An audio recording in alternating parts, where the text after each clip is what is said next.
love is not a feeling. The feelings of love are a byproduct of acting, taking actions of love. So yes, you can have an in-love experience. You can have all those warm, fuzzy, romantic feelings, when you first, enter a relationship with someone, or, you have a baby, and you've got this new child in your family that you love and whatever. Like all those euphoric feelings, those, strong sense of affection feelings, they are an aspect of love, but they are not what love is. Love in its purest form is the actions of love that demonstrate love to someone else. And, Gary Chapman's book, The 5 Love Languages, which is a famous, love relationship book, it does a really good job at explaining the different ways that people experience love. And some people have preferences for certain types of love. Like some people like physical affection. That's what makes them feel loved and valued. Some people like words, kind words or appreciative words. Or when you say, really nice things about them, that's what, makes them feel really loved. Some people value quality time, spending time with them, whether it's your children. Most children, they value quality time from their parents. They want you to play with them, spend time with them.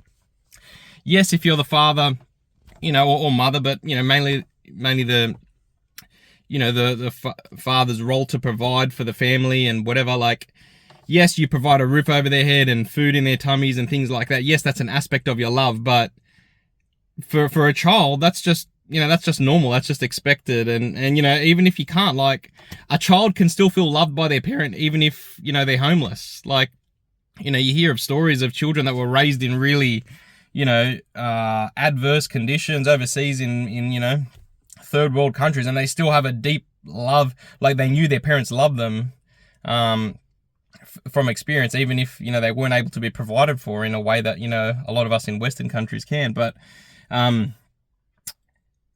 the point is, love has to be demonstrated. So if you're, a parent and you go to work, you come home, and you just check out and watch TV or play video games all night and whatever, and then you just go to bed, and you tell your kids every morning you love them before you leave for work, or at night when they go to bed, oh, I love you, but you don't even spend 1 minute of your day, talking to them about their day or playing something they want to play. Like, you're not actually demonstrating love. Like, you might love them in theory. Sure, inside, you love them, but you're not actually expressing that love towards them, and they will grow up not really feeling an experience of love from you. So, and it's the same in relationships. Like, love is demonstrated, and there's this false, concept out there that love is like this thing that is not in your control. It's like this thing out there in the atmosphere. You're either lucky to have it or you're not, or you somehow, if you find the right person, you're going to find love. And some people are just lucky to find love. Like, it's all a bunch of nonsense. Like, you can grow to love anyone. And they've tested this in Gary Chapman's book. He talks about, some examples of where he just started to love express actions of love towards his neighbor, even though no one liked the neighbor.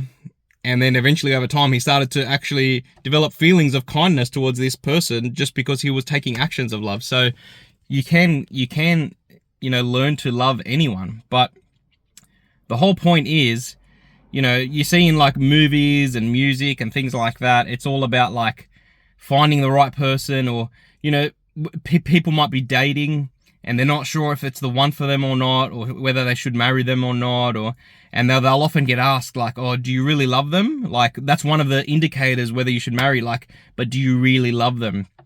And often when people get asked that question, they think about their feelings. They think, are my feelings that strong enough that I really love? Am my feelings that strong enough that I can be with this person for the rest of my life? And if they're not, oh no, maybe I shouldn't marry them. Like, it's a really unstable foundation to build a relationship on, your feelings. Like, how fleeting are our feelings? You can wake up one day feeling great, and then the next day you can feel terrible. Or, one moment you can, feel, strong positive feelings towards your partner, your spouse, whatever, and then the next day you might feel negative feelings towards them. So if you're basing a life decision off your feelings, it's going to be extremely unstable ground. Whereas if you decide no, like this person has, what you should look for is, do they have similar values to me, life values? They don't have to be compatible with you. They don't have to like the same music as you. They don't have to have the same hobbies as you. They don't have to like the same movies as you. Like, all of that doesn't matter. All that matters is, do you have similar life values? Because that's what's gonna dictate whether you guys can have a successful life together or not. And if you got similar life values, you can demonstrate love to each other regardless, and you're gonna grow in that affectionate feeling towards each other. If you don't have it, if you already have it, well, yeah, cool. But you know, I just want to encourage you, if you're married and you're not sure, you think, oh, maybe I'm falling out. Like, this whole concept of falling out of love is false as well. Like, it's the only reason people fall out of love is because they stop receiving love from their partner, and they also probably stop giving love as well.